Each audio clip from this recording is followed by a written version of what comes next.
Hello students, today we are going to discuss yet another topic of toxicology.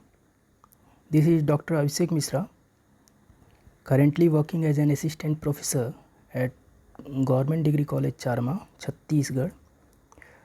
So as you can see that today we are going to discuss a new topic of toxicology. वो है आपका dose response relation and toxicity variation. तो सबसे पहले बात करते हैं हम डोज रेस्पॉन्स रिलेशनशिप के बारे में, लेकिन उससे भी पहले हम जानने की कोशिश करेंगे कि आखिर डोज होता क्या है। तो जब भी हम डोज को डिफ़ाइन करते हैं तो ये कहते हैं कि किसी भी टॉक्सिक केमिकल का या टॉक्सिक एजेंट का वो मात्रा जो किसी बायोलॉजिकल सिस्टम के अंदर प्रवेश करता है। अब जैसा कि लास्ट वीडियो में ही मैंने बताया था आपको कि जब भी बायोलॉजिकल सिस्टम टर्म यूज़ करा जाता है तो उसका मतलब होता है कोई लिविंग ऑर्गेनिज्म के अंदर जब वो टॉक्सिक एजेंट प्रवेश कर रहा है। यहाँ ध्यान देने वाली बात ये है कि मैं कोई रेस्पॉन्स की बात नहीं कर रहा हूँ। तो जो भी अमाउंट जो एंटर कर रहा है शरीर के अंदर प्रवेश कर रहा है उसका कुछ भी रेस्पॉन्स नहीं हो सकता है, या रेस्पॉन्स बहुत ज़्यादा भी हो सकता है। उस रेस्पॉन्स से हमको कोई लेना देना नहीं है। तो डोज को सिंपली ये डिफ़ाइन करा जाता है कि जस्ट वो मात्रा जो कि किसी बायोलॉजिकल सिस्टम के अंदर प्रवेश कर रहा है। और इसको हम मेजर कैसे करते हैं? इसको हम मेजर दो टर्म में करते हैं। एक हम करते हैं mg पर kg में और दूसरा हम करते हैं ml पर kg में या कंसंट्रेशन पर kg में। जब भी mg किसके लिए लिया जाता है? जब कोई भी जो केमिकल है वो आपका सॉलिड फॉर्म में है। जब जिस केमिकल को आप सॉलिड फॉर्म में किसी भी ऑर्गेनिज्म के अंदर प्रवेश करवा रहे हैं या एक्सीडेंटली हो जा रहा है तो उसको हम मेज़र करते हैं mg पर kg में। वहीं पर अगर वो टॉक्सिकेंट या टॉक्सिक केमिकल जो भी कहिए आप, अगर वो सॉलिड फॉर्म में नहीं होता है, रादर वो लिक्विड फॉर्म में होता है, तो लिक्विड की मेजरमेंट कैसे करेंगे?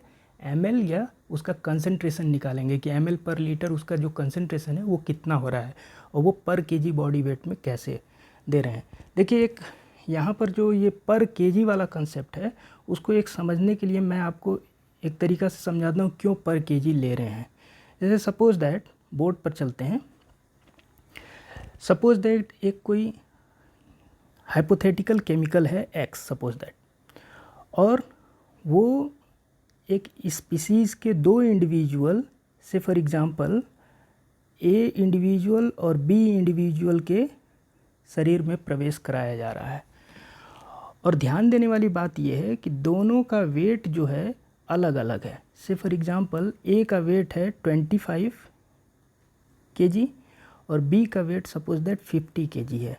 और अगर हम एक फ़िक्स अमाउंट ऑफ X अगर इसके इन दोनों इंडिविजुअल के शरीर के अंदर देते हैं, लेट्स से 5 mg हम इस X का अमाउंट दोनों A और B को दे रहे हैं, तो आप देखिए एक प्रकार से देखिए इसको, तो आप क्या देख रहे हैं कि चूँकि A का वेट कम है तो इसीलिए इसमें इस केमिकल का टॉक्सिसिटी ज़्यादा दिखेगा और B का वेट ज़्यादा होने के कारण टॉक्सिसिटी कम दिखेगी। और इसीलिए कहा जाएगा कि A और B के अंदर प्रोपोर्शनेट मात्रा में वो टॉक्सिकेंट नहीं पहुंच रहा है, अनुपात में नहीं पहुंच रहा है, एक इक्वल अनुपात में, बराबर के अनुपात में नहीं पहुंच रहा है। तो बराबर के अनुपात ज्ञात करने के लिए हरदम किसी केमिकल को पर kg के रूप में उसको एक्सप्रेस कराया जाता है। पर kg कराने से क्या होगा? जैसे पर kg अगर इसका निकाल लेंगे X अमाउंट का तो क्या होगा? जितना भी अमाउंट आता है, लेट्स से मान लीजिए n अमाउंट आता है तो n गुणे 25 कर देंगे वो इसके अंदर प्रवेश कराया जाएगा, n गुणे 50 कर देंगे वो हो जाएगा B के अंदर। ऐसे करके हम निकाल लेते हैं वो। तो ये तो बात हो गई कि एक्सप्रेशन इसका कैसे करा जाता है। अब डोज रेस्पॉन्स थोड़ा सा समझ लेते हैं एक एग्जाम्पल को लेकर। जैसे एक ये हाइपोथेटिकल एग्जाम्पल है जिसमें एक हाइपोथेटिकल कोई ड्रग है जिसका इंक्रीजिंग डोज में हम उसका रेस्पॉन्स देख रहे हैं एक इंडिविजुअल ऑर्गेनिज्म के अंदर, रदर कहा जाए। तो हम क्या देख रहे हैं यहाँ, आप देखिए कि हम डोज को धीरे धीरे बढ़ा रहे हैं, डोज बढ़ रहा है, बढ़ने के फलस्वरूप क्या हो रहा है, रेस्पॉन्स को जिसको हमने वाई एक्सिस में प्लॉट करा है, आप देखिए रेस्पॉन्स भी बढ़ रहा है। लेकिन हम क्या देखते हैं कि एक सीमित दायरा के अंदर, जैसे यहाँ से लेकर आप यहाँ तक अगर देखिए, लेट्स से यहाँ तक अगर देखिए, यहाँ पर रेस्पॉन्स का फ्लक्चुएशन या रेस्पॉन्स, या ये कहिए कि जो एक्सप्रेशन का परसेंटेज है वो ज़्यादा आपको दिख रहा है। जैसे यहाँ पर जहाँ पर आप देख रहे हैं कि इतना डोज देने पर 50% रेस्पॉन्स दिख रहा है, जो कि डॉटेड लाइन से दिखाया गया है।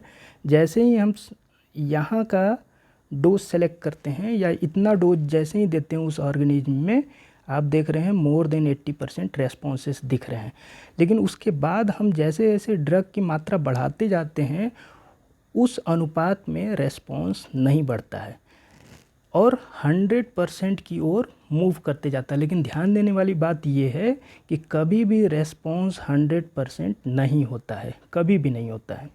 रदर वो 100% की ओर होगा, हो सकता है 99% हो, 99.5% हो, या इवन 99.9 तक हो जाएगा, लेकिन 100 नेवर, कभी नहीं होता है।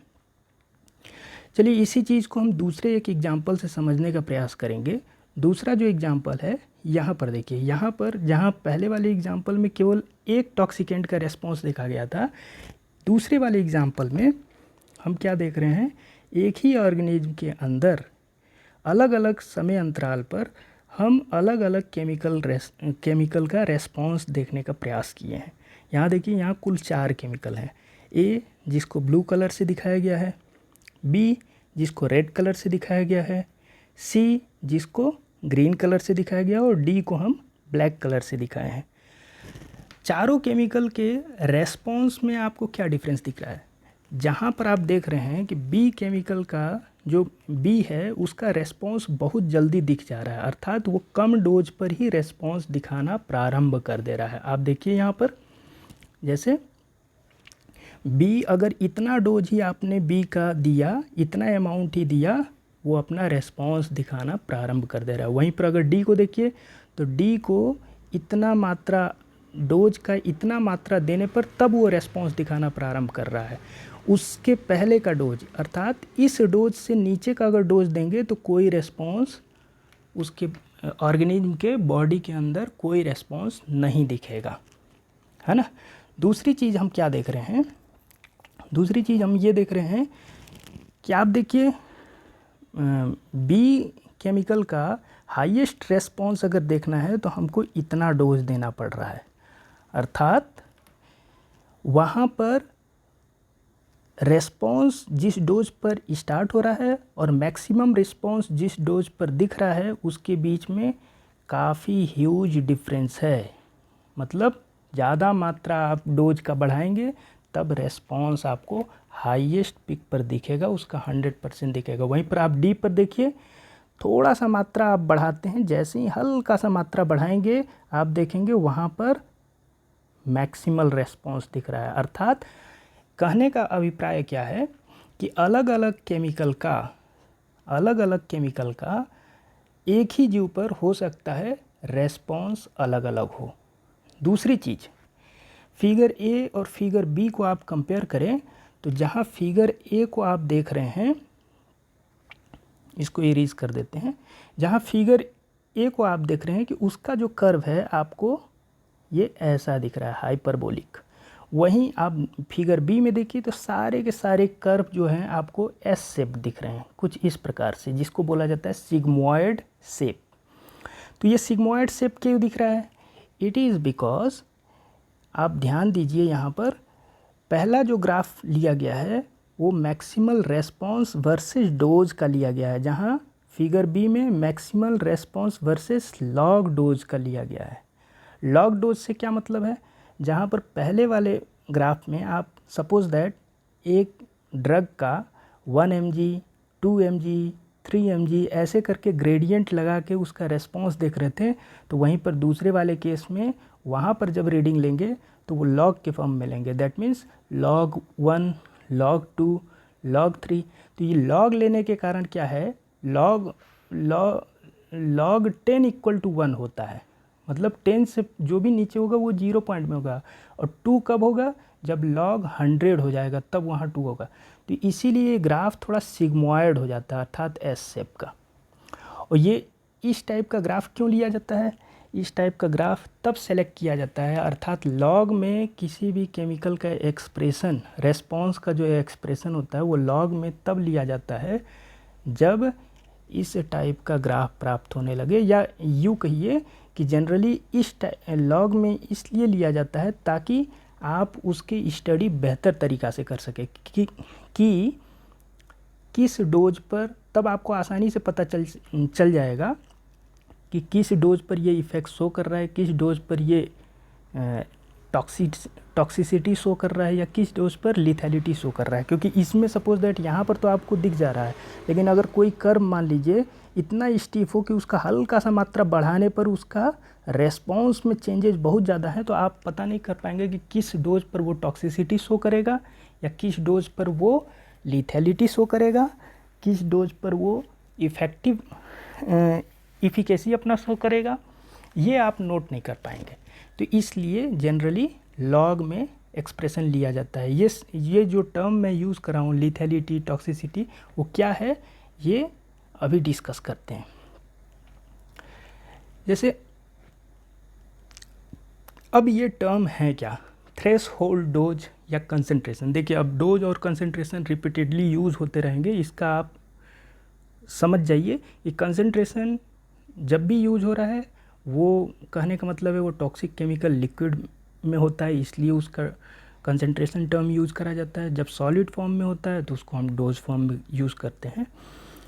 तो थ्रेशोल्ड डोज कहने से क्या अभिप्राय है, थ्रेशोल्ड डोज वो मिनिमम डोज होता है, या वो मिनिमम अमाउंट ऑफ टॉक्सिकेंट, वो कम से कम वो मात्रा जिसके नीचे का डोज जब आप लेते हैं तो उस टॉक्सिकेंट का कोई भी रेस्पॉन्स बायोलॉजिकल सिस्टम में नहीं दिखेगा, तो उस डोज को हम बोलते हैं थ्रेशोल्ड डोज। जैसे इस एग्जांपल से समझा जाए, फिगर नंबर बी से अगर आप समझेंगे तो देखिए ये टॉक्सिकेंट बी का थ्रेशोल्ड लेवल क्या होगा, ये होगा, है ना। इसके नीचे का डोज अगर लेंगे तो कोई रेस्पॉन्स नहीं देगा। वहीं पर सी का क्या होगा, ये होगा उसका थ्रेशोल्ड वैल्यू। डी का क्या होगा, ये डोज जो होगा वो उसका थ्रेशोल्ड होगा, मतलब इसके नीचे अगर जब आप डोज लेते हैं तो वहाँ पर कोई इफ़ेक्ट नहीं दिख रहा है ना। अब इफ़ेक्ट कहने का मतलब ऐसा नहीं है कि केवल मैं इफ़ेक्टिव डोज का बात कर रहा हूँ, इफ़ेक्ट इस बात पर निर्भर करता है, रेस्पॉन्स, बेसिकली मैं रेस्पॉन्स कहना चाह रहा हूँ, इस बात पर निर्भर कर रहा है कि आप किस चीज़ की स्टडी कर रहे हैं। टॉक्सिसिटी के लिए स्टडी कर रहे हैं तो वहाँ पर थ्रेशोल्ड डोज फॉर टॉक्सिसिटी हो जाएगा। अगर आप लिथैलिटी के लिए चेक कर रहे हैं, किसी ऑर्गेनिज्म में टेस्ट कर रहे हैं, चूहे में हो सकता है, या फिर ड्रोसोफिला वगैरह में हो सकता है, या एनिमल मॉडल्स में या क्लिनिकल ट्रायल्स में, अगर जो भी आप डोज जिस पर्पस से यूज़ कर रहे हो उस स्टडी पर बायस्ड होकर ये डिसाइड होता है कि थ्रेशोल्ड वैल्यू। अब बात कर लेते हैं इफ़ेक्टिव डोज। इफ़ेक्टिव डोज मतलब वह डोज जहाँ से कि उस केमिकल का रेस्पॉन्स दिखने लगता है ना। जैसे यहाँ पर आप देखिए इस डोज से जैसे ही थोड़ा सा ऊपर लिया गया रेस्पॉन्स दिखने लगा, है ना, उसको हम कहेंगे इफ़ेक्टिव डोज। अब यहाँ पर जो टर्म यूज़ करा गया है, लेट्स से ये ED10, ED30, ED50, इसका मतलब क्या है, इसका मतलब ये है, जैसे लेट्स से मैं बात करता हूँ ED30 का। ED30 मतलब ये है कि मिनिमम वो डोज का अमाउंट, या ये डोज का अमाउंट नहीं, रदर ये कहा जाए मिनिमम वो अमाउंट या वो डोज किसी केमिकल का जिसके कारण 30% पॉपुलेशन में, मिनिमम 30% पॉपुलेशन में उसका इफ़ेक्ट, डोज का इफ़ेक्ट दिखने लगता है, या उस केमिकल का इफ़ेक्ट दिखने लगता है, उसको हम बोलते हैं ED30। या ED50 जब भी एक्सप्लेन करेंगे तो उसी अनुसार हो जाएगा कि मिनिमम 50% में उस केमिकल का रेस्पॉन्स दिखने लगे, ये पॉपुलेशन बेस्ड स्टडी रहता है। आगे के स्लाइड में मैं बताऊंगा जब वहाँ एक कंपैरेटिव टॉक्सिकोलॉजी या comparative dose response relationship curve दिखाएंगे तो वहाँ बताऊंगा मैं। बेसिकली ये स्टडी पॉपुलेशन बेस्ड स्टडी होता है, उस बेसिस पर बोला जाता है इसको। अब जब बात हम टॉक्सिक डोज का करते हैं तो उसी अनुसार मिनिमम वो डोज जिसके ऊपर टॉक्सिसिटी किसी केमिकल का दिखने लगता है उसको हम टॉक्सिक डोज कहते हैं। जब भी हम बात करेंगे अब TD10 मतलब मिनिमम 10% पॉपुलेशन में टॉक्सिसिटी दिखे, TD30 मतलब मिनिमम 30% में टॉक्सिसिटी दिखे, TD50 मतलब मिनिमम 50% में टॉक्सिसिटी दिखे। ऐसा नहीं है कि 50 तक ही फाइनल हो जाता है, TD60 भी होता है, 70 भी होता है, तो मेज़रमेंट होता है, लेकिन समझाने के लिए ये टर्म मैंने इतनी तक लिखा है। वैसे ही लीथलिटी के लिए अगर देखा जाता है तो ये देखा जाता है कि किस डोज पर लीथलिटी या मृत्यु प्रारंभ हो जा रहा है। Minimum dose of toxicant that causes lethality, वो डोज हम कहते हैं कि लीथल डोज है। अब उसी अनुसार अगर बात करेंगे LD50 का, तो LD50 मतलब मिनिमम वह डोज का मिनिमम वैल्यू या minimum amount of toxicant that is require for 50% lethality in a population. इसको एक बोर्ड पर एग्जांपल से समझते हैं। जैसे मान लीजिए एक पॉपुलेशन है जिसमें n equal to let's say 100 हैं, 100 सदस्य हैं। लेट्स से ये एक्सपेरिमेंट हम कर रहे हैं किसी हाइपोथेटिकल केमिकल का रैट पर। अब उसमें कितना है संख्या 100, और हम टेस्ट कर रहे हैं लीथैलिटी का। ये कोई X केमिकल है हाइपोथेटिकल, उसका हम देखना चाह रहे हैं कि वो इस X केमिकल का कितना डोज देने पर ये चूहों में मृत्यु हो रही है, उसको हम बोलेंगे कि लीथल डोज हम काउंट करने का प्रयास कर रहे हैं। तो जब हम धीरे धीरे बढ़ाएंगे तो हम क्या देखेंगे कि वो चूहों की जो मरने की जो प्रतिशत है वो डोज बढ़ाने के साथ बढ़ते जाती है।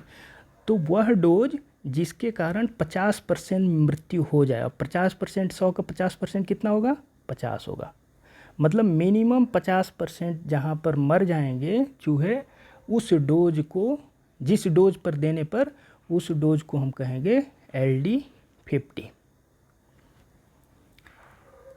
अब चलिए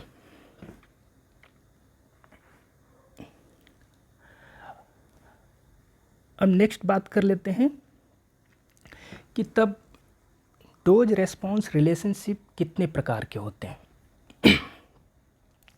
तो देखिए डोज रेस्पॉन्स रिलेशनशिप के अगर हम प्रकार देखेंगे तो बेसिकली ये 3 प्रकार के होते हैं। हम एक एक करके इनको समझेंगे। पहला है इंडिविजुअल और ग्रेडेड रेस्पॉन्स, दूसरा है क्वांटल और यस नो रेस्पॉन्स भी इसको बोलते हैं, यस नो रेस्पॉन्स या ऑल और नन रेस्पॉन्स, और तीसरा है आपका कंपैरेटिव डोज रेस्पॉन्स रिलेशनशिप। एक एक करके समझते हैं। सबसे पहले बात करेंगे हम इंडिविजुअल और ग्रेडेड रेस्पॉन्स का। जैसा कि आपको नाम से ही प्रतीत हो रहा है, इंडिविजुअल मतलब किसी एक जन में ये उस टॉक्सिक केमिकल का रेस्पॉन्स देखने को लेकर किया गया स्टडी को हम बोलते हैं ये इंडिविजुअल। अब ग्रेडेड से क्या अभिप्राय है, मतलब वहाँ इंक्रीजिंग कंसंट्रेशन या इंक्रीजिंग डोज के हिसाब से हम उस केमिकल का डोज बढ़ाते जाते हैं और उसका एक सदस्य पर या एक इंडिविजुअल पर, किसी भी ऑर्गेनिज्म के एक इंडिविजुअल पर उसका रेस्पॉन्स देखने का प्रयास करते हैं, है ना। एक इंडिविजुअल पर बढ़ते हुए क्रम में जो डोज के बढ़ते हुए क्रम में उसका जो रेस्पॉन्स देखने का हम प्रयास करते हैं, उस टाइप के स्टडी को हम बोलते हैं इंडिविजुअल और ग्रेडेड डोज रेस्पॉन्स रिलेशनशिप। अब इसको भी एक एग्जांपल से हम समझते हैं। यहाँ पर एक एग्जांपल दिया गया है, एक ग्राफ बनाया हूँ मैं। यहाँ आप देखिए, सॉरी यहाँ पर एक चीज़ गलत लिखा गया है, सॉरी फॉर दैट। यहाँ पर पॉपुलेशन हो गया है, बेसिकली ये पॉपुलेशन नहीं होगा, मैं इसको यहीं मिटा देता हूँ, पॉपुलेशन नहीं है, सॉरी फॉर दैट। ये पॉपुलेशन नहीं है, एक इंडिविजुअल में है, ये स्टडी किया जाता है। तो इसमें हम क्या देखते हैं कि जैसे जैसे आप यहाँ देखिए, जैसे जैसे आप डोज बढ़ाते जा रहे हैं, इसका डोज बढ़ते हुए क्रम में हम लगाए हैं। पहले यहाँ पर कम डोज है, फिर धीरे धीरे बढ़ा है, फिर यहाँ पर मैक्सिमम डोज है। तो आप क्या देख रहे हैं, जैसे जैसे डोज बढ़ रहा है इसका रेस्पॉन्स भी बढ़ते जा रहा है ना। यहाँ पर देखिए रेस्पॉन्स धीरे धीरे, यहाँ पर बिल्कुल भी नहीं था, फिर यहाँ पर कुछ हद तक हुआ, इस डोज पर 50% दिख रहा है, इस डोज पर यहाँ पर आपको इस डोज पर 50% रेस्पॉन्स दिख रहा है। आगे और बढ़ाते जा रहे हैं तो आपका यहाँ पर आप देखेंगे तो ऑलमोस्ट मोर देन 90% आपको रेस्पॉन्स दिख रहा है। और एक स्थिति ऐसा आता है कि इंचिंग टूवर्ड्स 100 हो जाता है, जिसको हम बोलते हैं मैक्सिमल इफ़ेक्ट दिखने लगा, वहाँ पर मैक्सिमल इफ़ेक्ट दिखने लगा। लेकिन जैसा कि मैंने पिछले स्लाइड पर भी बताया था कि कभी भी 100% नहीं होता है, ठीक है। ध्यान देने वाली बात ये है कि यहाँ आप देखिए, यहाँ से लेकर यहाँ तक अगर आप देखेंगे, यहाँ से लेकर अगर यहाँ तक आप देखिए तो ये जो स्लोप है, इसमें जो रेस्पॉन्स दिख रहा है, जैसे जैसे आप डोज बढ़ा रहे हैं उसी प्रपोर्शन में, उसी अनुपात में रेस्पॉन्स भी बढ़ रहा है। लेकिन वहीं जैसे ही इस पॉइंट पर पहुंच रहा है, उस पॉइंट पर पहुंचने के बाद डोज आप जितना भी तेज़ी से बढ़ाइए, रेस्पॉन्स उसके अनुपात में उतने तेज़ी से नहीं बढ़ रहा है ना। तो ये कहा जाता है कि इस स्लोप पर किसी भी डोज का ज़्यादा इफ़िकेसी होता है, इस तरीक़ा से देखा जाता है बेसिकली। अब दूसरा एग्जांपल लेकर, दूसरा टाइप का जो आपका टाइप होता है डोज रेस्पॉन्स रिलेशनशिप का, वो है आपका क्वांटल डोज रेस्पॉन्स रिलेशनशिप। इस चीज़ को भी एक ग्राफ के या एक एग्जांपल से समझते हैं। देखिए, जहाँ पर हमने बताया कि पिछला वाला जो स्टडी था या पिछला वाला जो टाइप था फॉर टॉक्सिसिटी डिटर्मिनेशन, वो हम एक इंडिविजुअल में टेस्टिंग करते थे। वहीं पर जो दूसरा एग्जांपल या दूसरा टाइप है डोज रेस्पॉन्स रिलेशनशिप का, अर्थात क्वांटल, वो हम करते हैं पॉपुलेशन स्टडी करते हैं। अर्थात यहाँ पर एक इंडिविजुअल या एक सदस्य में नहीं देखते हैं ये स्टडी करने के लिए हम पॉपुलेशन लेते हैं। जैसा कि मैंने बताया था, मान लीजिए वो पॉपुलेशन हो सकता है, यूजुअली ज़्यादा से ज़्यादा पॉपुलेशन में ज़्यादा से ज़्यादा सदस्यों की संख्या होनी चाहिए ताकि एक्यूरेट रिजल्ट आए। लेकिन वो डिपेंडिंग ऑन एनिमल स्पीसीज़ पर निर्भर करता है कि आप नंबर ऑफ़ स्पीसीज़ कितना लेंगे। लेट्स से मान लीजिए एक पॉपुलेशन में 100 सदस्यों का एक पॉपुलेशन है, उसमें आप टेस्टिंग करते हैं। तो क्वांटल स्टडी कैसे किया जाता है, जैसे एक फ़िक्स डोज आपने लिया, मान लीजिए 1 mg का लिया, 1 mg। तो 1 mg सारे के सारे जितने भी ये 100 रैट्स हैं, मान लीजिए ये रैट्स हैं, तो 100 रैट्स जितने भी हैं, ये सभी में पहले 1 mg डोज देकर देखा क्या कितना रेस्पॉन्स है। फिर उसका डोज फिर बढ़ाया, मान लीजिए 2 mg किया, फिर रेस्पॉन्स सभी में देखा। फिर डोज बढ़ाया, मान लीजिए 2.5 किया या 3 किया, 3.5 सपोज दैट, है ना। ये मैं एक एग्जांपल के तौर पर बता रहा हूँ, ऐसा नहीं है कि ऐसे ही बढ़ाया जाता है, एग्जांपल के तौर पर। तो जैसे ही आप डोज बढ़ाते जा रहे हैं, रेस्पॉन्स उसके बाद प्लॉट करेंगे। तो प्लॉट कैसे करते हैं रेस्पॉन्स, बेसिकली ये जितने भी 100 रैट्स हैं, उन सारे रैट्स का रेस्पॉन्स नोट करेंगे। जैसे R1 फॉर रैट नंबर 1 का रेस्पॉन्स, R2 प्लस R2, ऐसे करते करते आप 100 तक जाएंगे, R100 तक, और सारे के रैट का रेस्पॉन्स डिवाइडेड बाय 100 करेंगे तो क्या पाएंगे, इस पॉपुलेशन का एक मीन वैल्यू निकल कर आएगा। उस मीन वैल्यू को हम कहते हैं कि कहेंगे कि हाँ ये रेस्पॉन्स है। जैसे यहाँ पर अभी आपको यहाँ पर जो हिस्टोग्राम दिख रहा है रेक्टेंगुलर शेप का, ये ब्लैक कलर का, ये है बेसिकली मीन रेस्पॉन्स। जो मैंने बताया कि सारे का रेस्पॉन्स डिवाइडेड बाय जितने सदस्य हैं या जितना नंबर है वहाँ पर। तो वो मीन वैल्यू निकालते हैं और मीन वैल्यू को प्लॉट करते जाते हैं। यानी यहाँ पर आप देखिए डोज जैसे जैसे बढ़ा रहे हैं रेस्पॉन्स भी यहाँ बढ़ते जा रहा है और एक निश्चित डोज के बाद ये रेस्पॉन्स नीचे की ओर घटते जा रहा है। तो ये फिर उसके बाद ये बेसिकली इससे ये चेक हो जाता है कि ये अर्थात ये सपोज दैट ये mg में लिया गया ड्रग है, हाइपोथेट जो यूनिट है इसका mg है, तो 4 mg पर ये अपना मैक्सिमल रेस्पॉन्स दिखाएगा, उसके बाद इसका रेस्पॉन्स घटते जाएगा। तो इस टाइप का जो स्टडी किया जाता है उसको हम बोलते हैं क्वांटल डोज रेस्पॉन्स रिलेशनशिप। और नेक्स्ट जो टाइप है वो है कंपैरेटिव डोज रेस्पॉन्स रिलेशनशिप।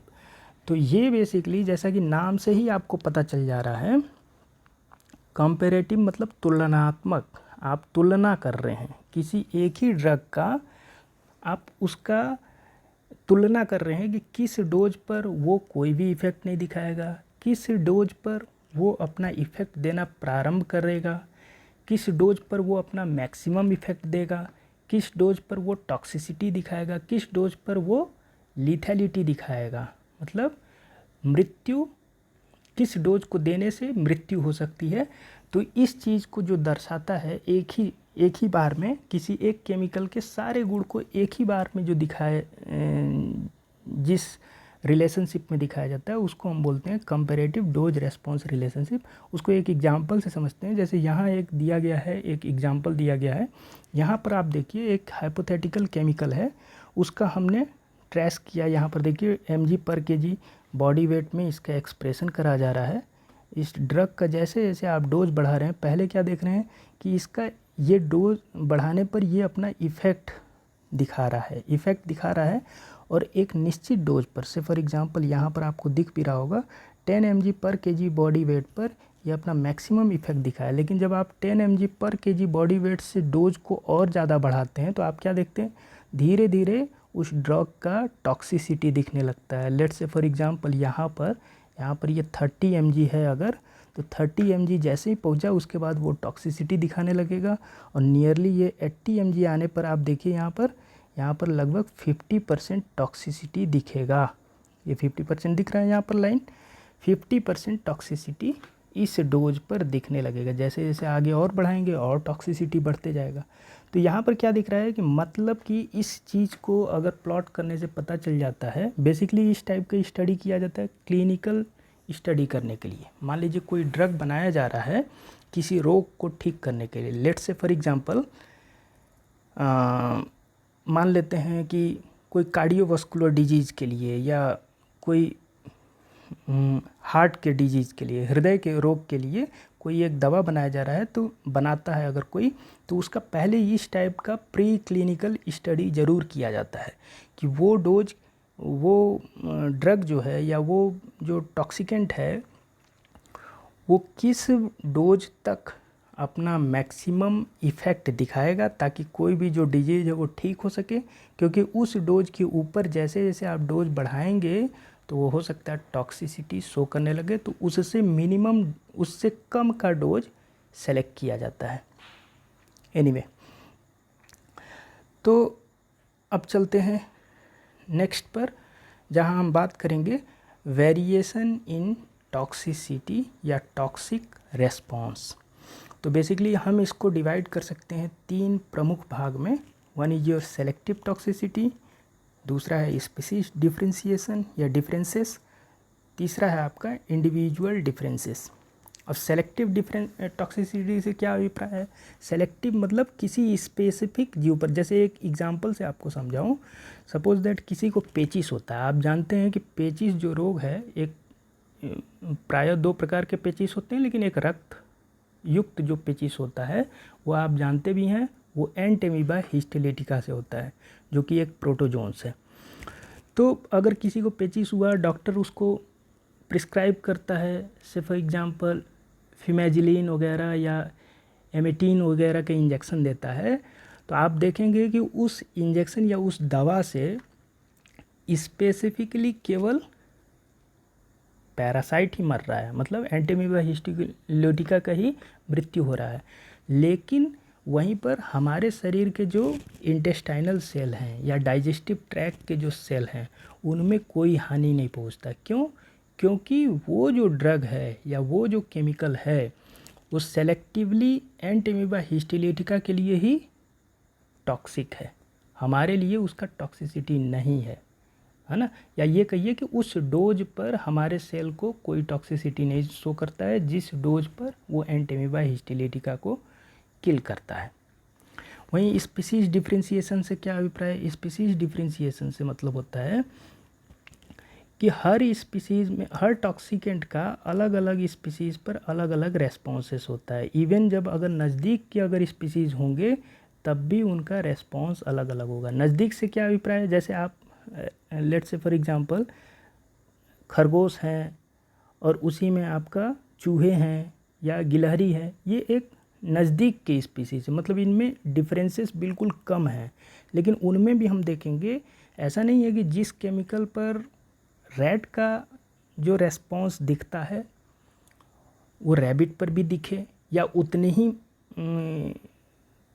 उस केमिकल का उतना ही पोटेंसी दिखे जितना कि रैट पर दिख रहा है, उतनी ही तीव्रता दिखे जितना कि रैट पर दिख रहा है, ऐसा नहीं होता है। हर स्पीसीज़ में अपना स्पीसीज डिफरेंसेस होने के कारण रेस्पॉन्सेस भी अलग अलग होते हैं। उसी प्रकार से आपका इंडिविजुअल डिफरेंसेस भी होता है। आप जानते हैं हर आदमी एक दूसरे से भिन्न होता है because of recombination, crossing over. तो इसके कारण क्या है, जेनेटिक डिफरेंसेस होने के कारण किसी भी टॉक्सिक केमिकल का रेस्पॉन्स भी या टॉक्सिक रेस्पॉन्स आप कह सकते हैं, टॉक्सिक रेस्पॉन्स भी अलग अलग होता है। किसी पर हो सकता है वो केमिकल का रेस्पॉन्स ज़्यादा हो, किसी पर हो सकता है कम हो या नहीं हो। जैसे एक एग्जांपल के तौर पर समझाऊं, जैसे स्मोकिंग। देखिए अब जब मैं स्मोकिंग का एक एग्जांपल ले रहा हूं तो ऐसा नहीं है कि मतलब मैं स्मोक करता हूं और I am promoting smoking. This is because कि I think that this is probably the best example I can give it to you, therefore I am quoting this example to you. So take it in healthy way कि जैसे suppose that कोई दो individual हैं, अगर वो smoking करते हैं तो आप देखेंगे कि एक में उस स्मोकिंग को लेकर ससेप्टिबिलिटी ज़्यादा होता है ना, एक में कम होता है। या हो सकता है जैसे एक दो तीन लोग जो भी स्मोकिंग करते हैं, एक में देखेंगे तो हो सकता है उनको कैंसर होता है, दूसरे में आप देखेंगे तो उनको हार्ट संबंधी समस्या हो जाता है, तीसरे में लंग संबंधी या ब्रीदिंग संबंधी समस्या हो जाता है, रेस्पिरेटरी डिजीज़ वगैरह हो सकता है ना। तो इस प्रकार से इंडिविजुअल डिफरेंसेस होने के कारण भी टॉक्सिसिटी जो होता है वो क्या है, प्रभावित होता है या अलग अलग हो जाता है, आप ये कह सकते हैं। अब